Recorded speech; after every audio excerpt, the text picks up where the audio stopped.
Assalamualaikum warahmatullahi wabarakatuh. Kami dari kelompok 3 ingin mempresentasikan hasil laporan kami, yang mana laporan ini untuk memenuhi tugas akhir pada mata kuliah interaksi manusia dan komputer. Yang mana laporan ini yang kami ambil yaitu mengenai sistem aplikasi angkutan kota, yaitu APKOD. Kami dari kelompok 3 yang beranggotakan Abdul Halim dan saya sendiri Ihsanul Hamdi dan Ramadan Alam Ananda. Latar belakang pada aplikasi APKOD yaitu angkutan kota atau biasa disebut dengan angkot merupakan sarana transportasi yang sudah tidak asing lagi bagi sebagian besar masyarakat di Indonesia. Angkutan kota disediakan untuk mengangkut penumpang menuju tujuan tertentu sesuai trayek yang telah ditetapkan. Metode yang digunakan untuk dalam aplikasi ini adalah dengan menggunakan pendekatan rancangan prototype. Proses pengembangan sistem seringkali menggunakan pendekatan prototyping. Metode ini sangat baik digunakan untuk menyelesaikan masalah kesalahpahaman antara pengguna dan analisis yang timbul akibat pengguna tidak mampu mendefinisikan secara jelas kebutuhannya. Berkembangnya teknologi informasi memberikan banyak manfaat bagi manusia, seperti kemudahan bagi setiap orang untuk mengakses informasi-informasi yang ada di internet. Selanjutnya, alasan kami untuk membangun sistem aplikasi APKOD. Dalam membuat teknologi ini diharapkan untuk dapat bermanfaat. Yang pertama, memudahkan pengguna dalam melaporkan tindak pelanggaran yang terjadi ketika menggunakan jasa angkot. Yang kedua, memudahkan sopir angkot untuk menemukan penumpang dan penumpang dalam menentukan angkot yang ingin ditumpangi. Yang ketiga, menyediakan informasi rute dan trip angkot. Yang keempat, memudahkan penumpang untuk menemukan sopir angkot di dalam sistem ini. Selanjutnya, pembahasan. Pembahasan di sini analisis dan analisis sistem meliputi yang pertama, user analysis, yang kedua, task analysis, yang ketiga user flow, yang keempat system interface dan hack fidelity, yang kelima testing. User analysis di sini menggunakan yang pertama individual, yaitu penumpang atau sopir pengemudi. Yang kedua administrator, yaitu sistem aplikasi APKOD. Selanjutnya task analysis. Apa yang diperlukan atau diinginkan pengguna? Yang pertama, user di sini adalah penumpang angkot. User bisa mendaftarkan aplikasi APKOD. User kemudian login untuk memulai aplikasi. Yang kedua, user dapat menentukan destinasi untuk mengetahui angkot mana saja yang dinaiki. Yang ketiga, user memilih tempat tujuan, kemudian penumpang mendapatkan rekomendasi angkot serta tarifnya. Kemudian penumpang memilih angkot yang diinginkan. Yang keempat, user juga dapat memilih angkot yang mau dinaiki. User tinggal memilih angkot.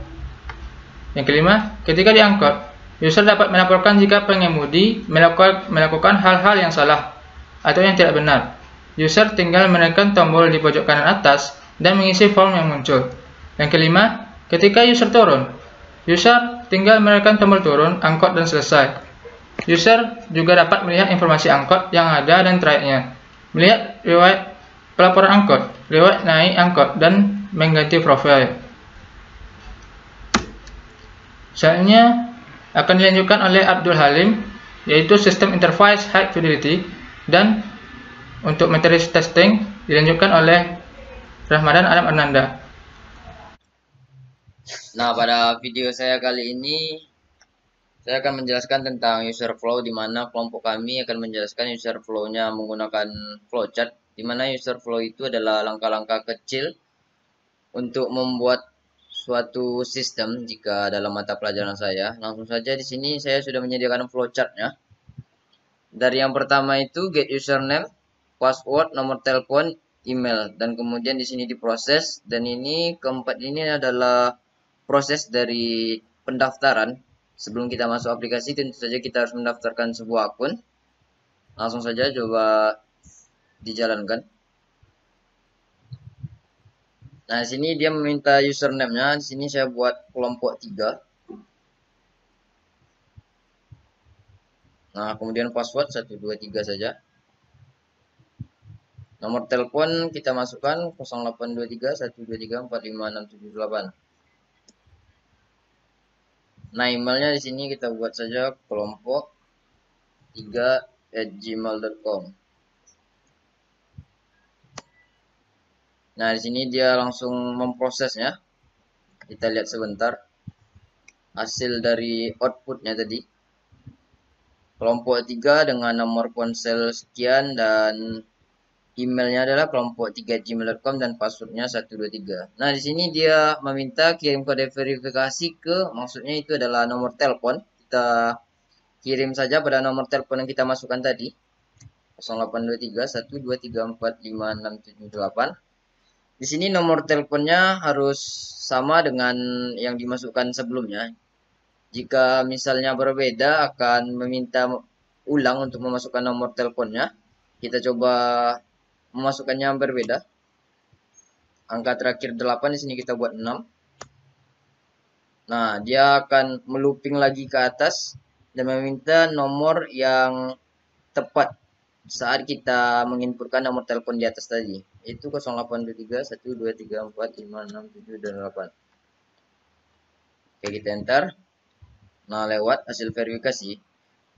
Nah, di sini tadi saya langsung membuat kode verifikasinya itu adalah 843220. Di mana setiap kita melakukan daftar tentu meminta verifikasi dari aplikasi tersebut. Dan di sini ibaratkannya itu kode verifikasi sudah terkirim dengan angka 843220. Nah, di sini dia meminta memasukkan kode verifikasi 843220. Jika angka lain dimasukkan, maka dia akan melooping lagi meminta kode verifikasi yang tepat juga. Nah, di sini berhasil. Nah, untuk masa pendaftaran di flowchart ini telah lewat. Sekarang kita ini masuk pada proses loginnya. Username ini username yang kita daftarkan tadi, yaitu kelompok 3. Jika misalkannya username yang kita masukkan tidak terdaftar tadi, maka akan meminta ulang memasukkan username yang benarnya. Coba kita pakai kelompok 2. Dia akan melooping ke atas. Nah, langsung saja username yang tepatnya itu kelompok 3. Oke, username sudah bisa dan password juga sama, harus sama seperti yang kita daftarkan tadi, yaitu 123. Nah, untuk proses login telah berhasil. Di sini dia meminta izinkan mengakses lokasi Anda dan kita masukkan iya. Kemudian cari destinasi, di mana pada aplikasi kami itu adalah Panam. Kemudian di sini dia meminta pilih angkot. Angkot yang dalam aplikasi kami tersebut adalah angkot 32. Jika tidak, maka itu adalah angkot 19. Tarifnya sama, tarif 3.000. Jadi di sini kita langsung masukkan saja angkot 32.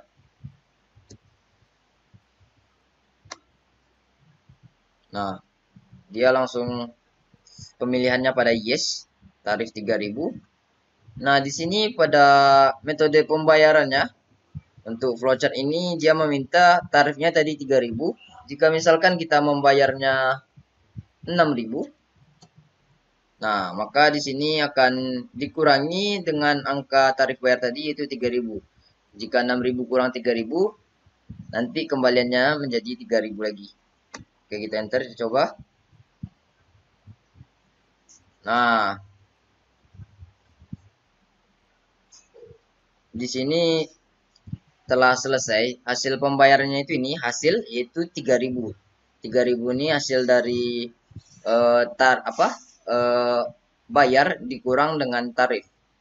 Dan di sini datanya sudah lengkap semua untuk metode pemakaian aplikasi kami, tapi tidak terlalu detail untuk sampai akhirnya. Hanya saja nanti saya akan menjelaskannya lagi pada Adobe XD, yang dimana aplikasi tersebut dijalankan menurut desainnya. Nah, sekarang kita masuk pada testingnya, itu pada prototype yang ada pada Adobe XD. Dimana sebelumnya saya sudah menjelaskan tentang user flow, menggunakan flowchart, menggunakan aplikasi Raptor juga. Nah, di sini kita akan mencobanya menggunakan prototype yang ada di Adobe XD dengan desain sedemikian rupa yang telah kami buat. Nah, langsung saja, ini langkah-langkahnya hampir sama seperti yang ada pada Raptor tadi. Yang ini adalah tampilan awal saat loading aplikasi kami. Kemudian kita lanjutkan saja. Nah, ini adalah halaman loginnya, di mana ada titel app code, username, password, dan fitur loginnya. Nah, paling bawah sini ada menu daftar, belum punya akun daftar. Karena kita pengguna baru, maka kita daftar dulu. Kita klik daftar ini. Nah, di sini ada menu pendaftarannya, yaitu username, nomor telepon, email, dan password. Kita masukkan. Username-nya sini kita masukkan kelompok 3. Nomor teleponnya seperti tadi. Email.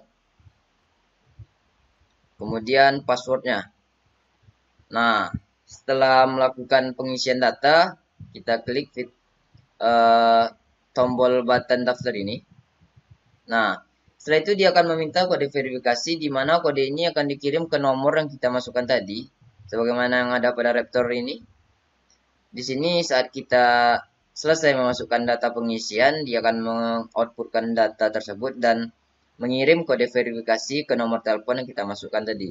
Di sini kode verifikasinya adalah 843220. Nah, di sini kita masukkan kode verifikasinya 843220. Kemudian kita verifikasi.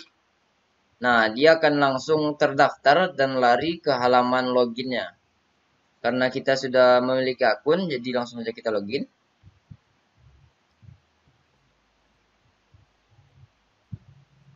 Kelompok 3.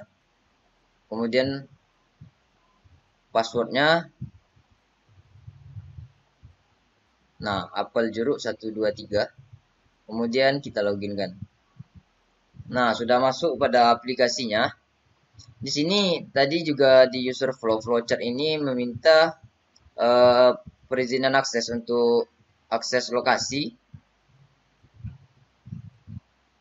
Nah, yang ini izin mengakses lokasi Anda. Di sini juga ada. Kita setujui atau allow. Kemudian pilih destinasi. Nah, di sini kita memasukkan destinasinya itu Panam Pekanbaru. Nah, di sini sudah ada langsung Panam Pekanbaru. Kemudian kita memilih angkotnya. Kita memilih angkot 32. Nah, di sini terpapar yaitu informasinya. Trayek Jalan 9 sampai Jalan 9 sampai Panam dengan tarif 3.000. Oke, kita pilih. Nah, kemudian kita klik naik angkot, artinya memulai. Nah, di sini adalah metode pembayaran untuk kode QR. Kita scan saja kodenya. Nah, kemudian setelah kita scan, ini adalah scan untuk OVO, pembayaran dengan OVO. Di sini saldo yang ada pada OVO adalah 553.000. Sedangkan tarifnya tadi 3.000, jadi kembaliannya tadi adalah 550.000. Oke, kemudian kita bayar dengan penumpang 1 orang. Nah, pembayaran berhasil. Dan ada juga jika pembayaran tidak berhasil, dia juga akan mengeluarkan informasi pemberitahuan bahwa pembayaran tidak berhasil dan menyuruh kita untuk membayar langsung ke supir angkotnya. Oke, di sini setelah kita membayar, prosesnya itu bisa turun angkot. Turun angkot kita klik fitur ya. Nah, di sini sudah turun angkot. Kemudian dengan cara lain kita bisa memilih angkot dulu. Nah, di sini ada pilihan angkot, di mana angkot ini ada angkot 2, angkot 3, angkot 2, angkot 16, angkot 32. Angkotmu segera datang katanya. Jadi kita memilih angkot 2. Nah, kita naik angkot dan dialihkan juga langsung ke metode pembayarannya. Nah, jika pembayarannya 2, maka tarifnya menjadi 6.000 dan kembalinya menjadi 547.000. Nah, ini dia. Kemudian ada juga di sini kami memiliki fitur untuk keluhan. Punya keluhan untuk angkot yang ada tumpangi, klik tombol di atas untuk pelaporan. Nah, di sini fitur dan menu untuk mengajukan laporan pada supir angkotnya.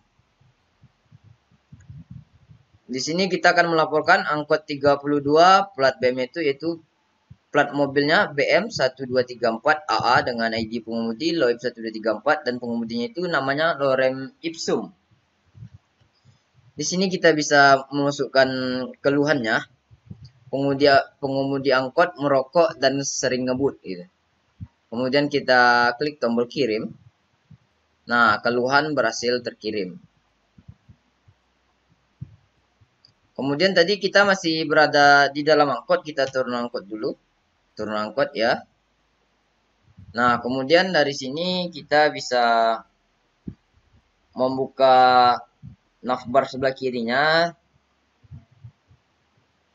Dan di sini kita bisa langsung melakukan logout jika tidak ingin menggunakan aplikasi tersebut. Logout. Nah, maka setelah logout ini dia akan beralih otomatis ke menu awal login.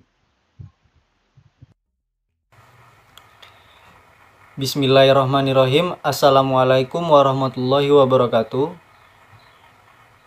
Saya Ramadan Alam Ardananda akan menjelaskan mengenai testing black box dan user testing.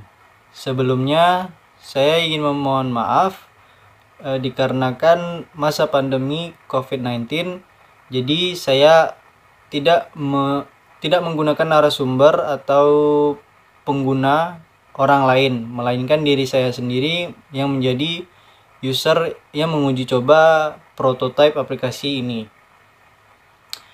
Baiklah, ada 2 tahap hasil uji terhadap sistem aplikasi prototipe ini, yaitu yang pertama menggunakan user testing, apakah interface sistem sudah sesuai dengan keinginan pengguna atau belum.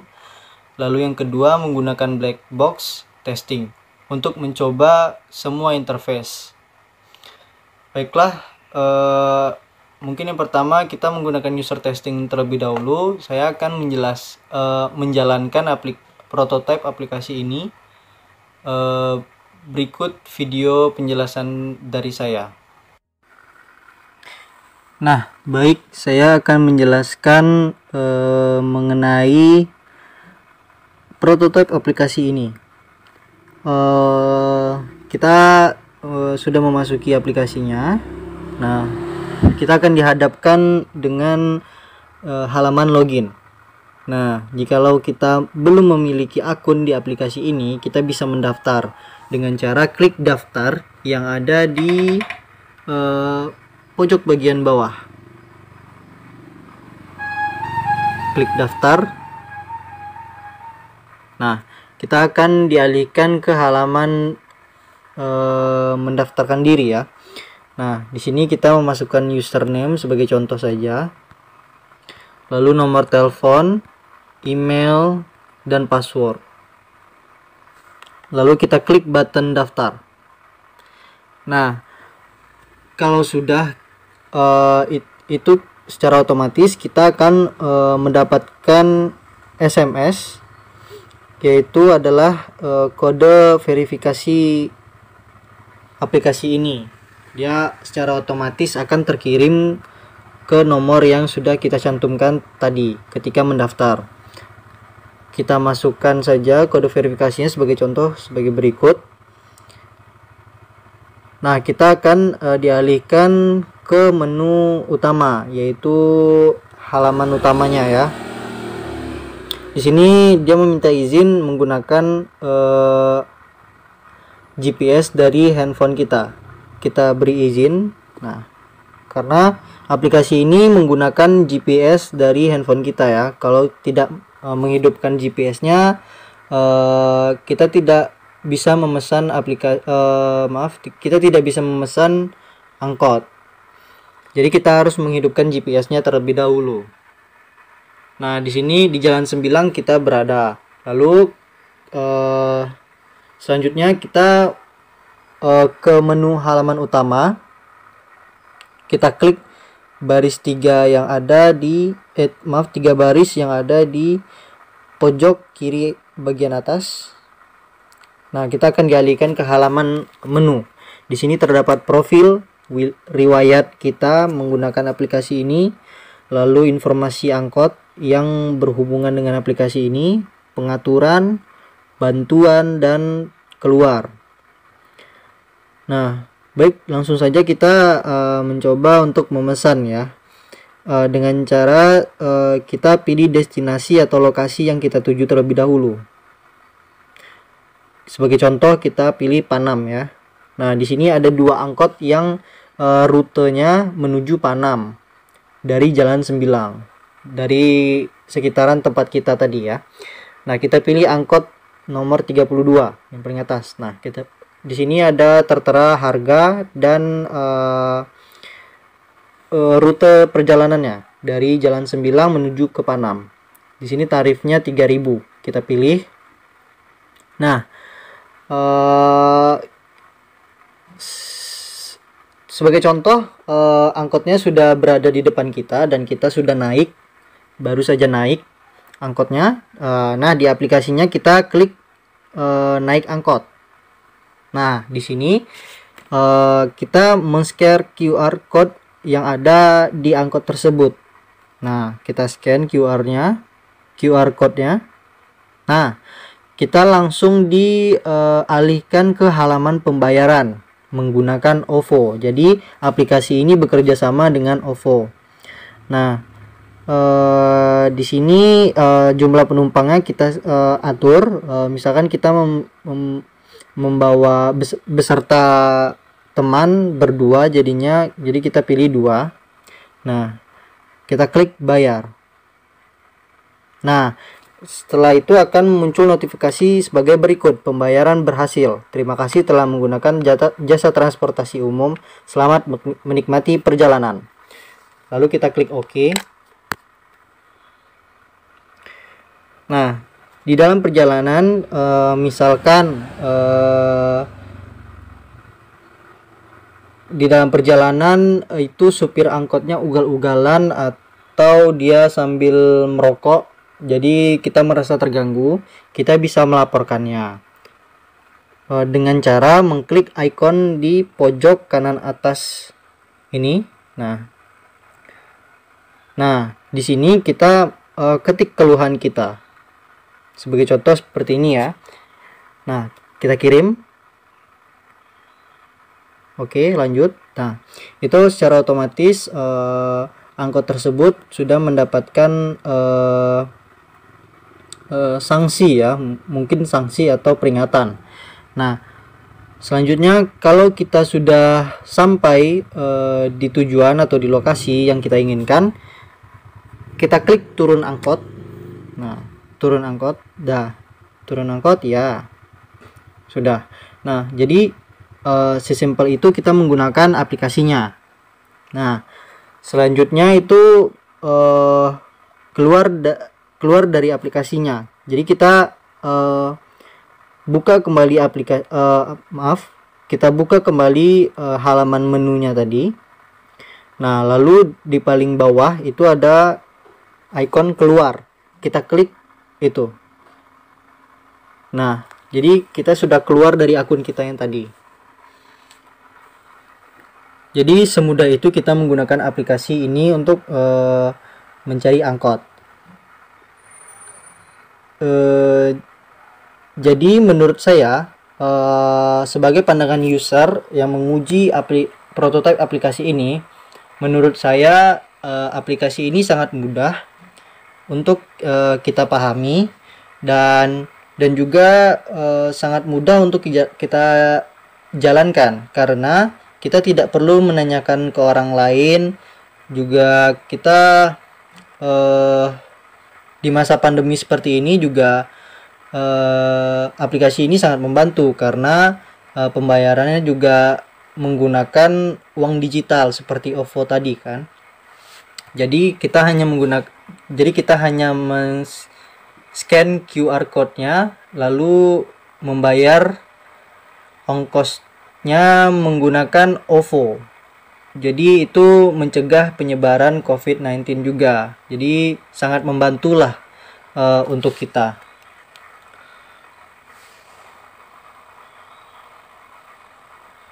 Lalu menurut saya juga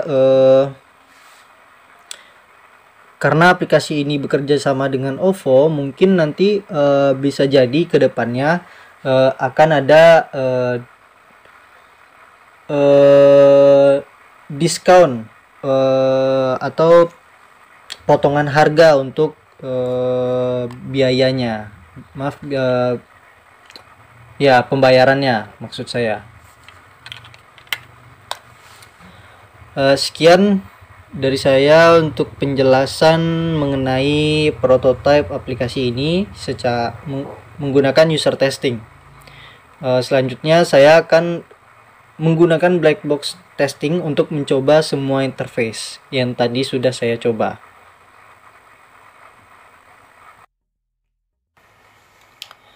Nah, selanjutnya saya akan menjelaskan menggunakan black box testing untuk mencoba semua interface. Nah, di sini terdapat black box yang sudah saya buat. Di baris pertama itu adalah aktivitas pengujian, yang kedua realisasi yang diharapkan, yang ketiga hasil pengujian, keempat kesimpulan. Nah, saya akan menjelaskan yang aktivitas pengujian terlebih dahulu. Aktivitas pengujian ini adalah aktivitas atau pengujian yang akan kita lakukan di aplikasi tersebut. Lalu yang kedua itu adalah realisasi yang diharapkan. Maksudnya ini adalah ekspektasi yang kita harapkan. Misalkan sebagai contoh, aktivitas pengujiannya itu adalah mengklik menu registrasi.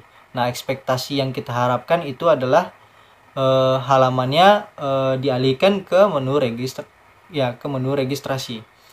Lalu yang ketiga hasil pengujian. Nah, hasil pengujian ini adalah hasil yang keluar setelah aktivitas pengujian, setelah pengujian yang kita lakukan di aplikasi tersebut. Lalu kesimpulan. Kesimpulan ini hal yang bisa kita ambil atau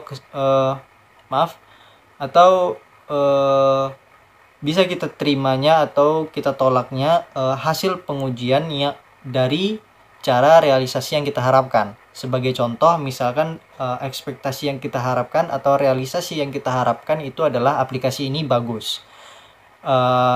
Lalu hasil yang kita dapatkan itu adalah aplikasi ini jelek, sebagai contoh saja. Nah, jadi kesimpulan yang kita ambil itu ditolak. Kenapa ditolak? Karena hasil pengujian itu sangat jauh berbeda dari yang kita harapkan tadi. Nah, jikalau misalkan hasil pengujiannya itu adalah aplikasi ini bagus, nah, jadi kesimpulannya hasil pengujiannya bisa kita terima karena ekspektasinya atau realisasi yang kita harapkan itu aplikasi ini bagus. Nah, itu sebagai contoh saja ya. Lalu selanjutnya yang pertama, aktivitas pengujian yang pertama, halaman login. Nah, tadi sudah saya contohkan ya, tadi di video sebelumnya saya sudah menjalankan menjalankan prototipe aplikasinya. Untuk yang pertama itu halaman login, ekspektasi yang kita harapkan itu muncul halaman login aplikasi, ya kan, seperti biasanya.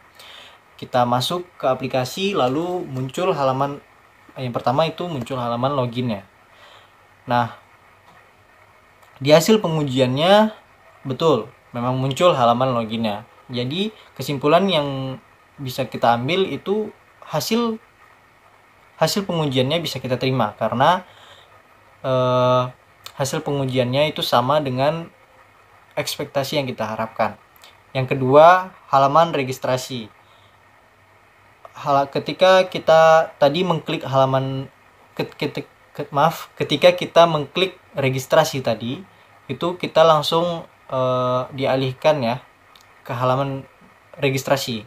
Nah, ekspektasi yang kita harapkan memang muncul halaman registrasi. Lalu hasil pengujiannya tadi kita dialihkan ke halaman registrasi. Jadi kesimpulannya bisa kita terima. Lalu selanjutnya aktivitas pengujian yang ketiga. Selanjutnya halaman verifikasi ya. Tadi setelah kita registrasi itu langsung kita disuruh verifikasi. Nah, di ekspektasi ini muncul halaman verifikasi. Nah, tapi ketika di hasil pengujiannya itu muncul notifikasi kode verifikasi sebenarnya seharusnya muncul notifikasi kode verifikasi dan halaman dialihkan ke halaman registrasi. Nah, jadi itu mungkin agak sedikit di luar ekspektasi kita, karena kita ya harus menunggu kode verifikasinya masuk melalui SMS ke nomor kita terlebih dahulu. Jadi kita baru bisa verifikasi akun tersebut. Nah, jadi itu masih bisa diterima oleh kita. Selanjutnya halaman utama. Setelah verifikasi kita langsung dialihkan lagi ke halaman utama. Nah, di halaman utama ini kita berekspektasi muncul peta navigasi. Nah, memang di hasil pengujiannya beralih ke halaman peta navigasi dan muncul perizinan lokasi. Nah, ini sesuai prosedur ya. Kalau aplikasi ini menggunakan peta, berarti kita menggunakan yang namanya GPS dari HP pengguna. Nah, jadi kesimpulan yang bisa kita ambil itu bisa diterima, karena ya memang dari hasil pengujiannya memang benar, hampir sesuai ekspektasi yang kita harapkan. Lalu selanjutnya ke halaman menu. Kita klik 3 baris tadi, lalu muncul halaman menu sesuai dengan ekspektasi yang kita harapkan. Jadi kesimpulan yang kita ambil itu bisa diterima. Lalu setelah halaman menu kita mengklik ikon profil. Lalu muncul halaman profil dan itu kesimpulannya bisa kita terima. Nah, setelah itu kita keluar dari halaman menu. Lalu selanjutnya kita memesan ya, pemilihan lokasi terlebih dahulu. Ketika pemilihan lokasi muncul halaman pemilihan lokasi. Lalu hasil pengujiannya itu kita beralih atau dialihkan ke halaman pencarian destinasi lokasi dan kesimpulannya bisa diterima. Selanjutnya pemesanan angkot. Pemesanan angkot itu dengan ekspektasinya muncul pilihan angkot yang sesuai dengan destinasi yang kita pilih tadi sebelumnya. Jadi kita pilih lokasi yang kita ingin tuju. Nah, lalu muncul opsional angkot yang rutenya sama dengan yang kita inginkan. Nah, dari hasil pengujiannya muncul pilihan angkot sesuai destinasi yang dipilih tadi. Jadi kesimpulannya bisa kita terima. Lalu selanjutnya aktivitas pengujian selanjutnya adalah halaman pembayaran. Muncul halaman ekspektasinya muncul halaman pembayaran. Nah, tapi ketika ingin pembayaran,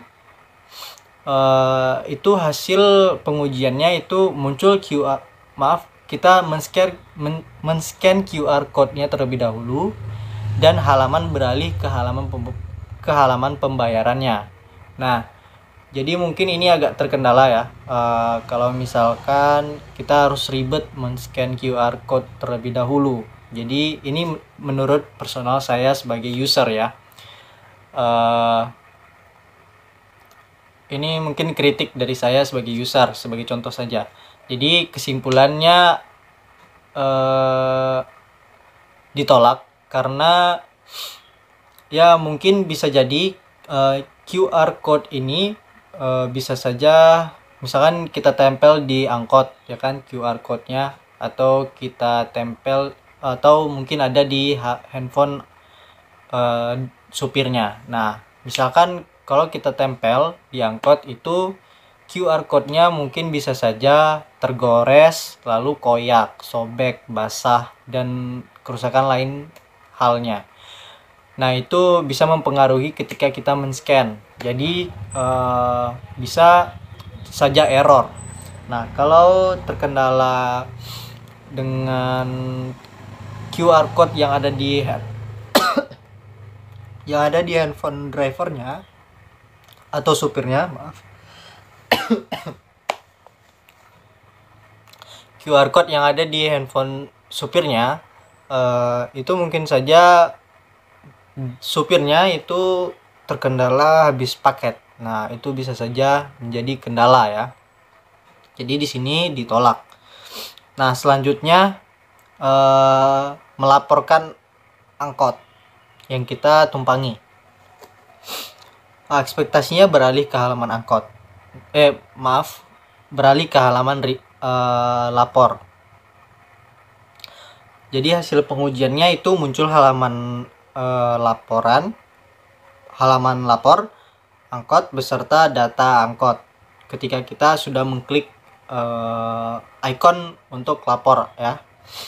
Jadi kesimpulannya bisa kita terima. Lalu selanjutnya mengklik tombol turun dari angkot.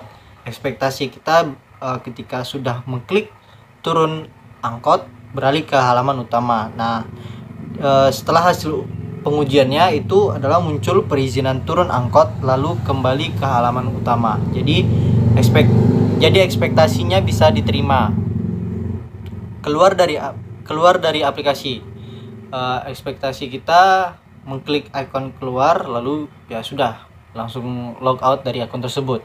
Nah, hasil uji kita tadi kita lebih dahulu memunculkan taskbar menunya dulu, baru kita bisa mengklik icon keluar. Nah, kesimpulan menurut saya ini ditolak karena ya mungkin agak sedikit ribet ya, karena biasanya orang setelah turun dari angkot memasukkan handphonenya ke dalam tas atau ke dalam saku. Jadi itu agak sedikit repot untuk orang-orang yang sibuk atau mungkin takut handphonenya kehilangan. Jadi ya mungkin langsung keluarkan dari aplikasi, jadi tidak bisa keluar logout dari akunnya. Jadi itu kalau mau keluar dari dari aplikasi atau akun itu agak sedikit repot. Jadi menurut saya itu ditolak. Dan mungkin sekian penjelasan dari saya mengenai testing black box dan user testing. Apabila ada kesalahan mohon dimaafkan.